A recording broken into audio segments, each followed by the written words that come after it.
Aquaman is the latest superhero film from the DC Extended Universe, or as it's called now, the Worlds of DC. It stars Jason Momoa, Patrick Wilson, Nicole Kidman, Willem Dafoe, Amber Heard and Dolph Lundgren. It is directed by James Wan. The film takes place a year after Justice League. Arthur Curry, or Aquaman, played by Jason Momoa, may have survived the onslaught of an interdimensional being in Justice League, but this time he takes on a more significant threat from the deep seas, essentially from his own family and the people of the underwater city, Atlantis.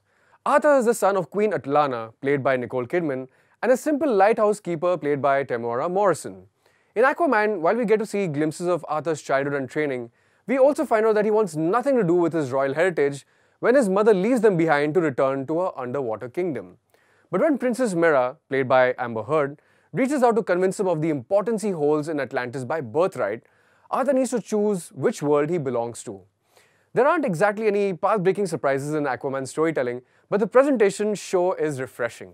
The CGI work is top-notch, especially during some of the fantastic underwater set pieces. There are a lot of people comparing some of the visuals to Avatar, and they're not entirely wrong.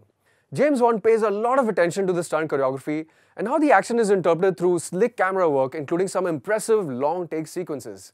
This keeps the momentum flowing, even as the runtime feels a little bloated, especially when the plot runs into choppy waters in the second act. At this point, the film stumbles over itself as it takes on a tone that's too on the nose for its own good. There's one romantic angle in Aquaman that feels very forced, but another comes across more genuinely. The humor doesn't always land and is the missing ingredient in some of the sequences that lack nuance. A premise this outlandish should be able to laugh at itself a lot more. In the antagonist department, there are one too many villains, with Black Manta feeling more like a subplot than a severe threat. Although his backstory is far from weak, it doesn't have too much complexity either, as it rehashes familiar bad guy beats from the comic book world. Fortunately, Arthur Curry's origin tale doesn't suffer the same fate in an energizing mix that blends the present with the past, and that adds a pleasant change to the narrative style. Patrick Wilson, Nicole Kidman and Willem Dafoe put in strong acting work individually to bring sufficient depth to the proceedings. Together they enhance the weaker links across the plot, which elevates it overall.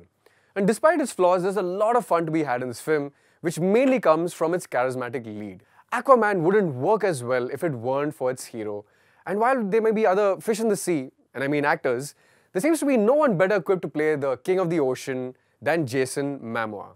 He dominates the screen with his presence and puts his own stamp on a character who has been the butt of jokes in the comic book world to make him unquestionably cool again.